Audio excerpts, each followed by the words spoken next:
اب اگلے cross references جو ہیں وہ اس حوالے سے ہیں کہ آپ صلی اللہ علیہ وآلہ وسلم کا واحد معجزہ جس کی بنیاد پر دعوی نبوت ہے وہ القرآن ہے، اور اس میں ٹاپ آف دا لسٹ جو آیت مبارکہ ہے وہ یہ آیت ہے جو میں نے کراس ریفرنس نمبر 7 پر لی ہے، سورۃ العنکبوت کی آیت نمبر 47 سے لے کر 50 تک.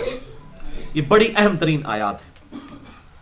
وَكَذَلِكَ أَنزَلْنَا إِلَيْكَ الْكِتَابَ، اور اے محبوب صلی اللہ علیہ وسلم ہم نے بالکل اس طریقے سے آپ کی طرف کتاب نازل فرمائی.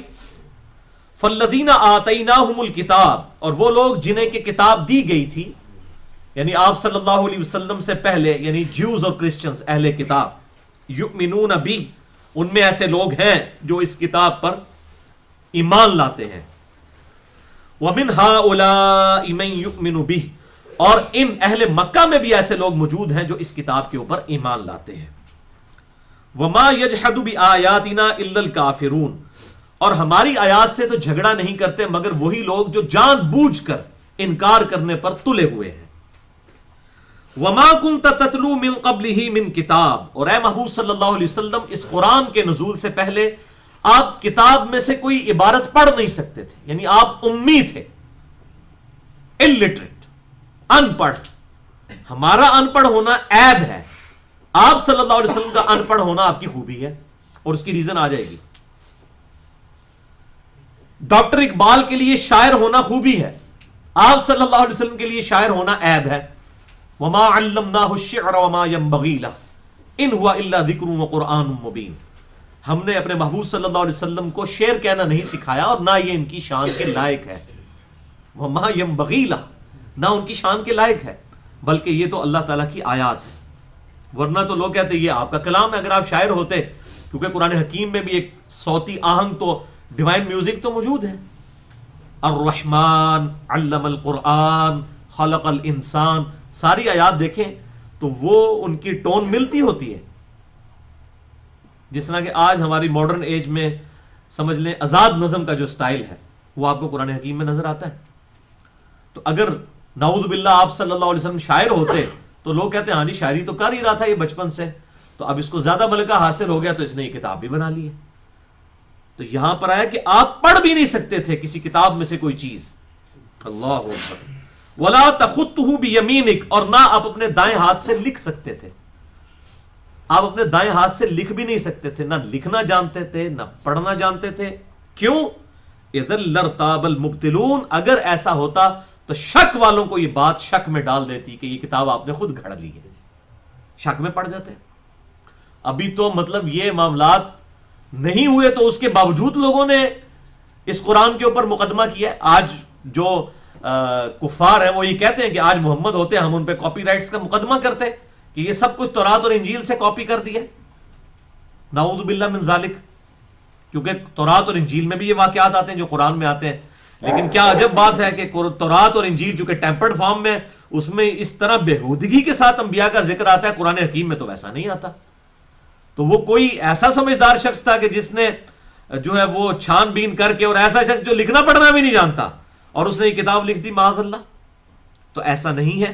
اللہ تعالیٰ نے فرمایا کہ آپ کو لکھنا پڑھنا ہم نے نہیں سکھایا تاکہ لوگوں کو یہ بات شک میں نہ ڈال دیں کہ آپ صلی اللہ علیہ وسلم غار حرا میں بیٹھتے تھے تو کوئی کلام لکھ لیا ہوگا. بل ہوا آیات بینات فی صدور الذین اوتوا العلم، بلکہ یہ تو اللہ تعالیٰ کی آیات ہیں ان لوگوں کے سینوں میں جنہیں علم عطا فرمایا گیا ہے. وما یجحد بآیاتنا الا الظالمون، اور ہماری آیات کے ساتھ تو جھگڑا نہیں کرتے مگر وہی لوگ جو ظالم ہیں.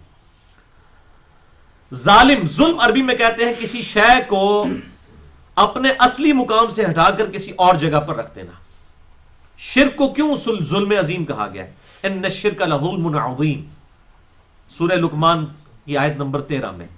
شرک میں یہی ہوتا ہے کہ یا آپ اللہ تعالیٰ کو اپنے مقام سے نعوذ باللہ گرا کر بندوں کی سطح پر لے آتے ہیں، یا کسی بندے کو اٹھا کے اللہ تعالیٰ کے مقابلے پر کھڑا کر دیتے ہیں. تو کسی شے کو اس کے مقام سے ہٹا دینا یہ کہلاتا ہے عربی میں ظلم.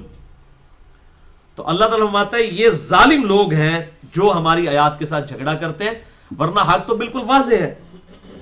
وَقَالُوا لَوْلَا أُنزِلَ عَلَيْهِ آيَاتٌ مِّن رَبِّهِ، تو یہ انکاری لوگ کہتے ہیں کہ اس نبی پر اللہ تعالیٰ کی طرف سے کوئی معجزہ، کوئی نشانی کیوں نہیں نازل ہوئی؟ یہ وہی بات آ گئی کہ معجزہ کیوں نہیں، ٹینجیبل فارم میں کوئی فزیکل فینومینا آف نیچر کو توڑنے والا معجزہ دیا جائے.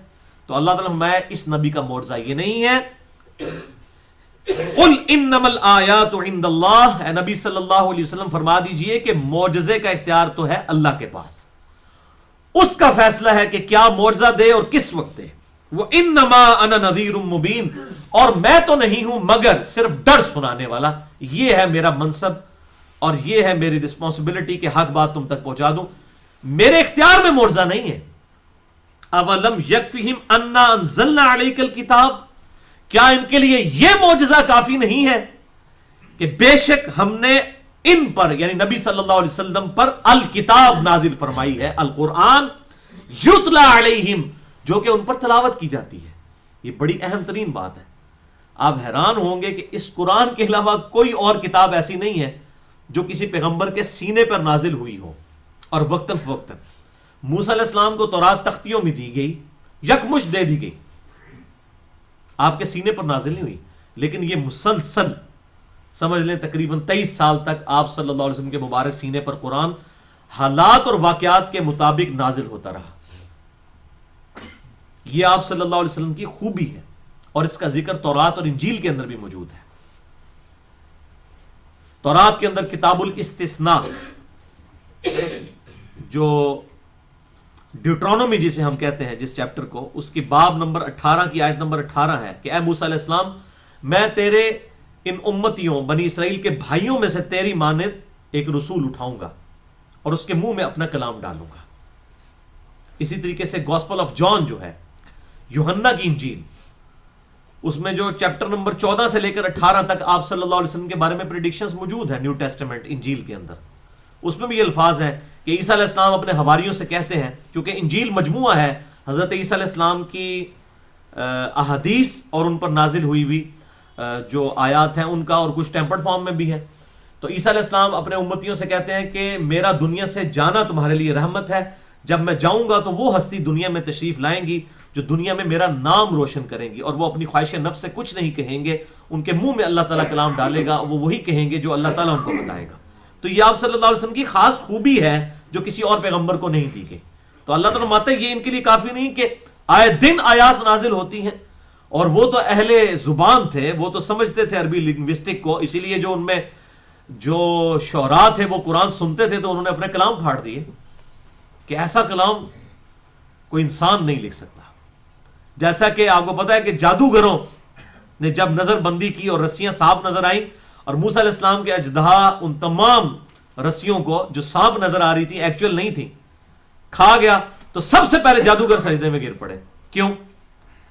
کیونکہ جو اس فیلڈ کا بندہ ہوتا ہے نا، وہ اپنی فیلڈ کی ایپیکس کو جانتا ہے کہ بھئی زیادہ سے زیادہ کیا معاملات ہو سکتے ہیں. جادوگروں کو پتا تھا کہ یہ کام جادو سے نہیں ہو سکتا. واقعی یہ اللہ کے پیغمبر ہیں. اب دیکھیں فرعون نہیں مان لے کر آیا جس نے وہ جادوگر انوائٹ کیے ہوئے تھے، جادوگر سجدے میں گر پڑے. مثال کے طور پر آج ایک میڈیکل ڈاکٹر ہی اس بات کو سمجھ سکتا ہے کہ اگر کسی شخص کی ہڈی ٹوٹ جائے،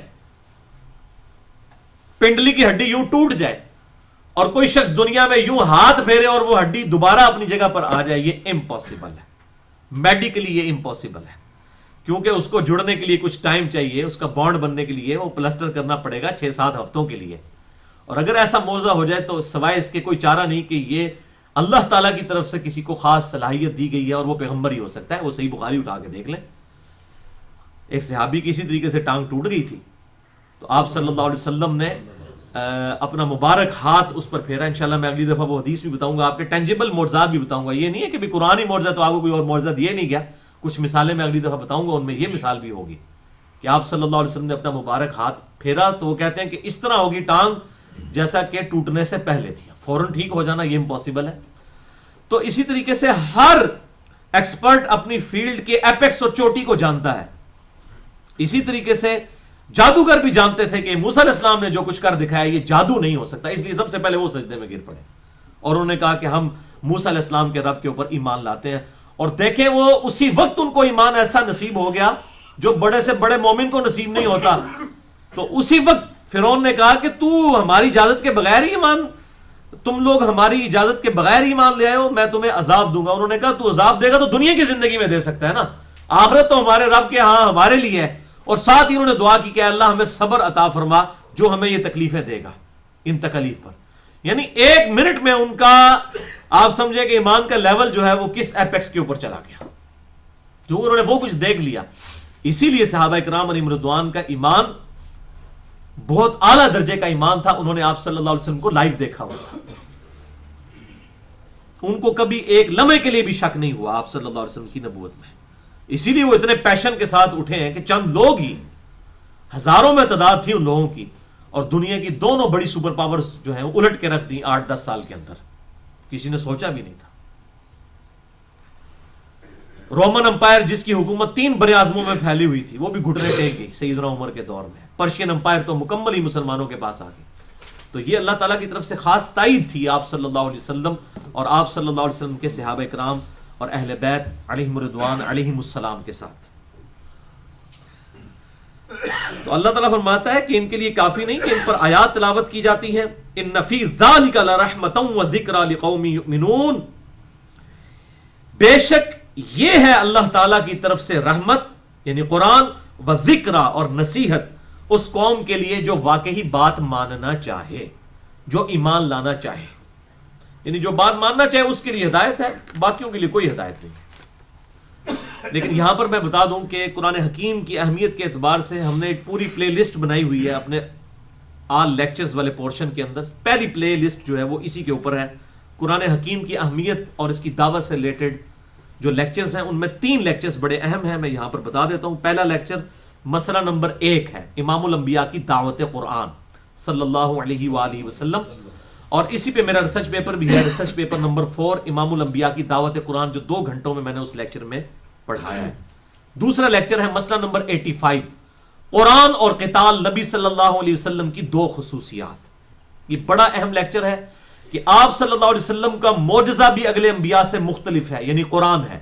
فزیکل فینومینا آف نیچر، قانون قدرت کو توڑنے والا نہیں بلکہ کتابی شکل میں ہے. اور آپ کے کیس میں عذاب استیصال بھی ڈیفرنٹ ہے.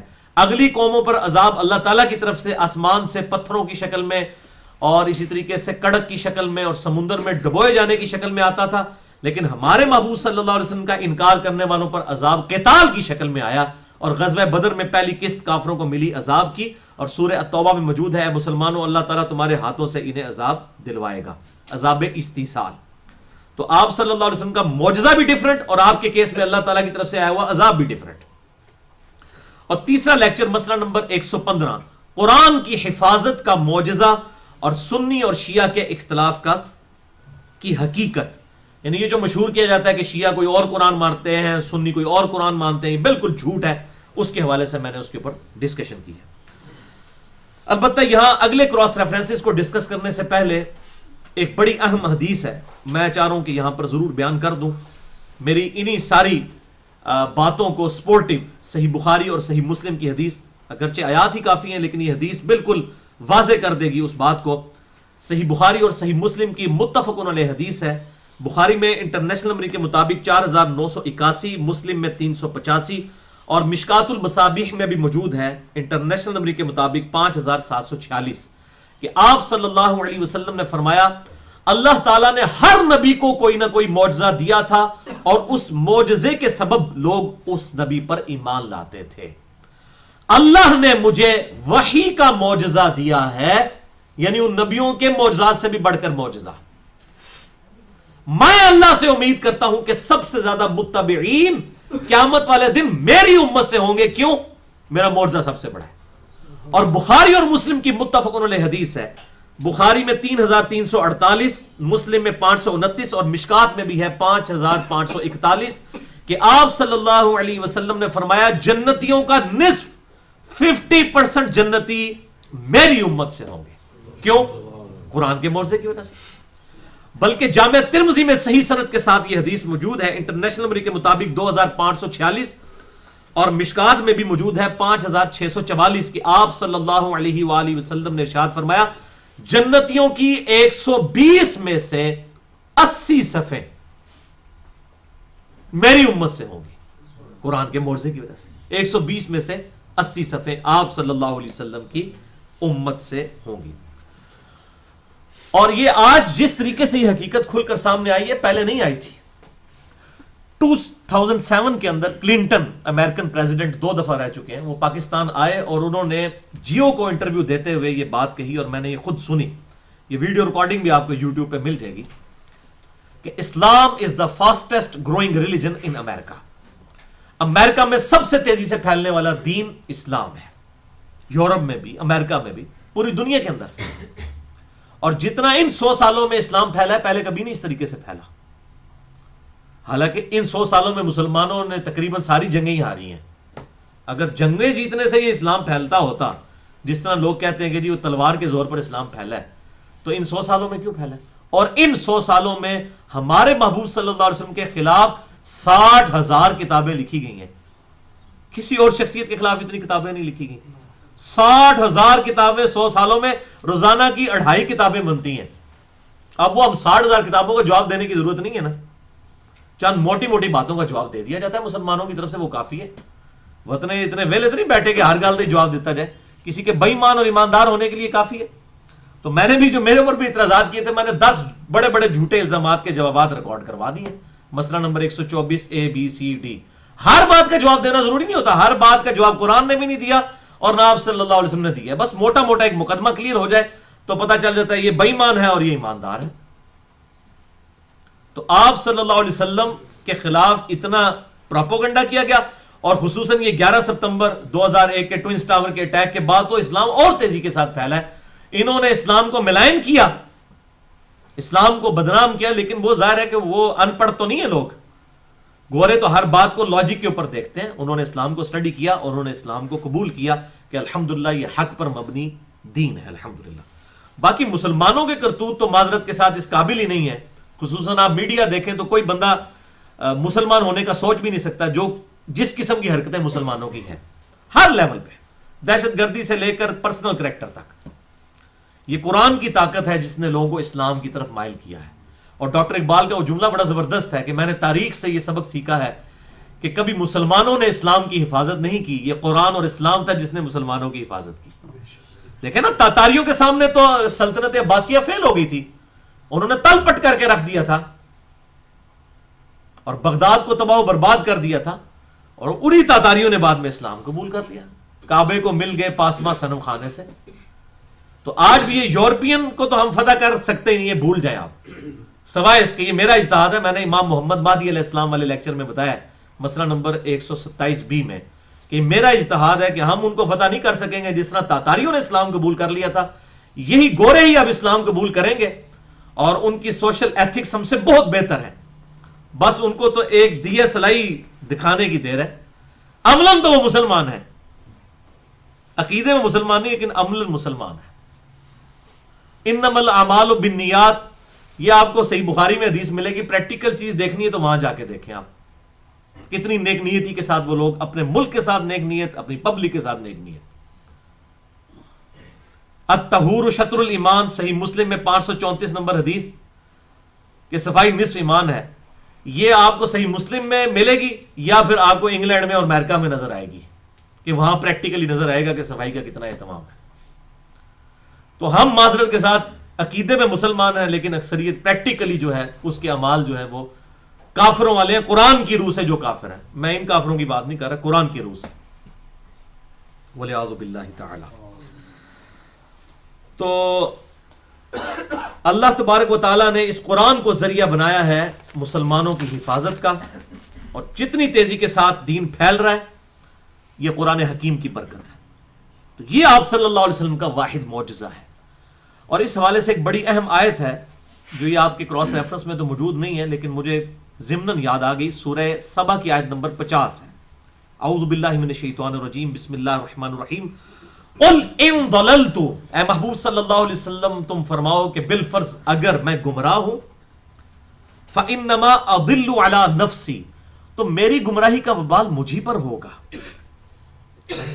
وان اہتدیت, اور اگر میں ہدایت پر ہوں, فبما یوحی الی ربی, تو میں یہ ہدایت کا دعویٰ اس وحی کی بنیاد پر کر رہا ہوں جو میرے رب نے میری طرف وحی کی ہے. یعنی میرا کانفیڈنس جو ہے کہ میں ہدایت پہ ہوں اس کتاب کی وجہ سے. یہ آپ کا معجزہ. انہ سمیع قریب، بے شک اللہ تعالیٰ سننے والا ہے اور بالکل ہمارے قریب ہے، جیسا کہ اس کی شان کے لائق ہے.